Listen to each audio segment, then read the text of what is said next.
सभी लोगों का मेरे आज की इस वीडियो में। हम शुरू करने जा रहे हैं, आप सभी लोगों को आज से पढ़ाने वाले हैं एनसीईआरटी की कक्षा 6 से लेकर के 12 तक के इतिहास और भूगोल को। आज मेरा पहला दिन है और हम कक्षा 6 के पहले चैप्टर से कुछ प्रश्न लेकर के आए हैं।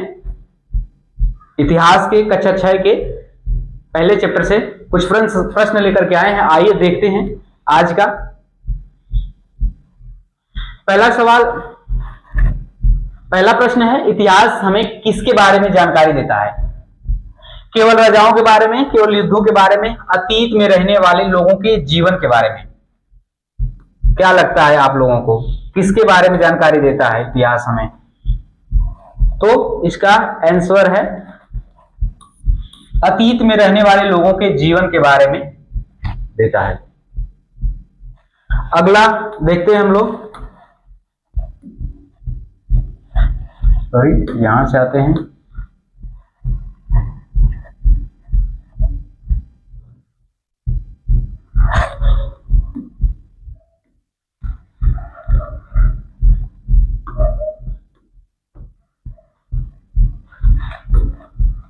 पांडुलिपि किसे कहते हैं? पत्थर पर लिखे लेख को, हाथ से लिखी गई पुस्तक, छपी हुई किताब, अखबार? बताइए कि कमेंट करिए कि किसे कहते हैं, पांडुलिपि किसे कहते हैं?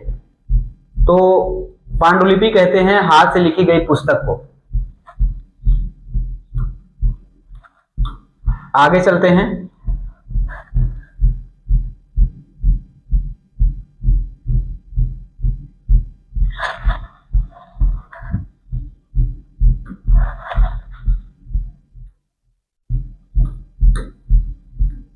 इतिहासकार अतीत की जानकारी कैसे प्राप्त करते हैं? कल्पना से, पुरातात्विक साक्ष्यों और अभिलेखों से, केवल कहानियों से, केवल चित्रों से?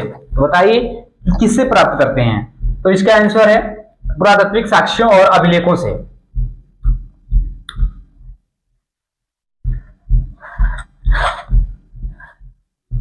अगला नंबर है,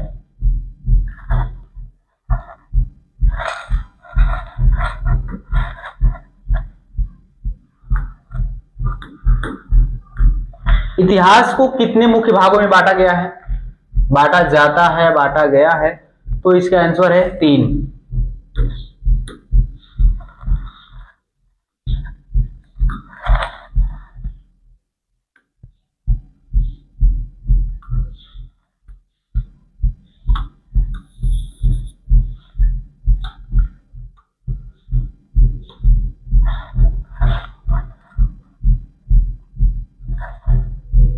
इसे बताइए आप लोग, इसका क्या आंसर होने वाला है? इसका क्या आंसर होने वाला है? ईसा पूर्व का क्या अर्थ है, इसके बारे में बताइए। क्या ईसा मसीह के बाद के समय को कहते हैं ईसा पूर्व, या ईसा मसीह से पहले की, या नया युग को कहते हैं, या वर्तमान समय को कहते हैं? किसे कहते हैं? तो इसका आंसर है ईसा मसीह से पहले के समय को, यानी कि ईसा पूर्व का अर्थ है कि ईसा मसीह के जन्म से पहले। अगला देखते हैं, अभिलेख। अभिलेख कहां लिखे जाते हैं? कहां लिखे जाते हैं भाई साहब, बताइए। क्या अभिलेख कागज पर लिखा जाता है, क्या कपड़े पर लिखा जाता है, या फिर पत्थर या धातु पर लिखा जाता है? कहां लिखा जाता है बताइएगा। अभिलेख पत्थर या धातु पर लिखा जाता है, पत्थर या धातु पर लिखा जाता है। अगले प्रश्न पे चलते हैं हम लोग।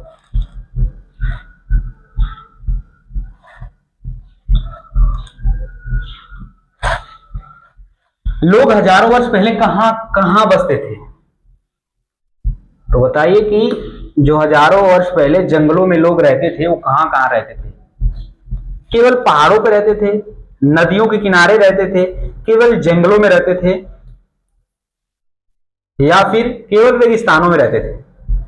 क्या लगता है आपको कि जो हजारों साल पहले इंसान जंगलों में रहता था वो कहां कहां रहते थे? केवल जंगलों में रहते थे, केवल पहाड़ों में रहते थे, केवल रेगिस्तानों में रहते थे? ऐसा नहीं है।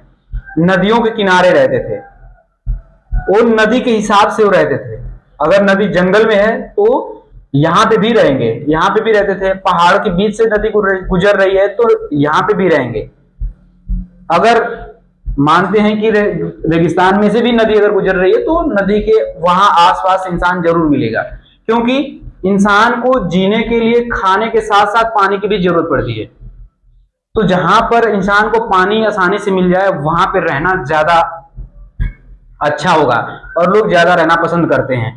तो नदियों के हिसाब से ही सभ्यताएं बनी। पहले प्राचीन समय से ही इंसान नदियों के किनारे बसता हुआ आ रहा है, क्योंकि उसे खुद के लिए नहाने धोने, पानी पीने, हर काम के लिए पानी चाहिए।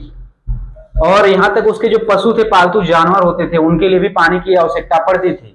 तो इसीलिए पानी आसानी से मिल जाए इसलिए नदियों के किनारे ही बसते थे, घर बनाते थे, झोपड़ियां लगाते थे। जंगल हो या फिर पहाड़ हो या रेगिस्तान हो, कहीं भी चले जाइए, इंसान आपको मिलेगा तो उसके इर्द गिर्द कोई ना कोई नदी बहती हुई जरूर मिलेगी। अगला देखते हैं कि पुरातत्वविद क्या खोजते थे। भाई बताइए, जो पुरातत्वविद होते हैं ये आखिर किस चीज की तलाश में रहते हैं, वो किस चीज की खोज करते हैं? भविष्य की घटनाएं खोज कर उन्हें क्या मिलेगा? नई मशीनें तो आविष्कार करने वाले जो नए रिसर्चर होते हैं वो खोजते हैं। नई किताबें कोई लेखक थोड़ी है कि वो किताबें नहीं लिखेंगे, नई किताबें खोजेंगे। तो बचता है प्राचीन वस्तुएं और अवशेष। जो पुरातत्वविद होते हैं, इनका काम होता है कि जो प्राचीन वस्तुएं हैं और अवशेष है उन्हें खोजना। जो हजारों वर्ष पहले इंसान इस पृथ्वी पर थे, उनके पास क्या क्या चीजें थी, क्या किस किस प्रकार की वस्तुएं थी, और उनके जाने के बाद अभी तक क्या क्या चीजें बची हुई हैं, उन्हीं सारी चीजों का एक पुरातत्वविद तलाश करते हैं, खोजते हैं, खनन करते हैं, जमीन के अंदर बाहर जहां मिल जाए। ठीक है, अगले तरफ चलते हैं, अगले सवाल की तरफ अगली तरफ आते हैं। अगला प्रश्न है, इतिहास का अध्ययन क्यों किया जाता है? भाई बताइए कि इतिहास का अध्ययन क्यों किया जाता है? क्या लगता है आपको कि इतिहास का अध्ययन क्यों किया जाता होगा? आखिर इतिहास का अध्ययन करने की क्या जरूरत पड़ गई लोगों को?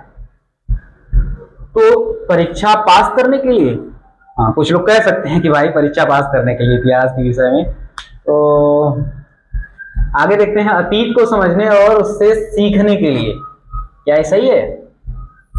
क्या ये सही है कि अतीत को समझने और उससे सीखने के लिए इतिहास का अध्ययन किया जाता है, या फिर केवल कहानियां पढ़ने के लिए, या फिर समय बिताने के लिए? तो बताइए, ये सही है कि इतिहास इसीलिए हम लोग पढ़ते हैं ताकि अतीत को समझे और उससे कुछ सीख सके। बस, तो आज के लिए बस इतना ही। पहला दिन था और इस पहले दिन आप लोगों के लिए हमने कुछ 9 से 10 प्रश्न लेकर आए थे।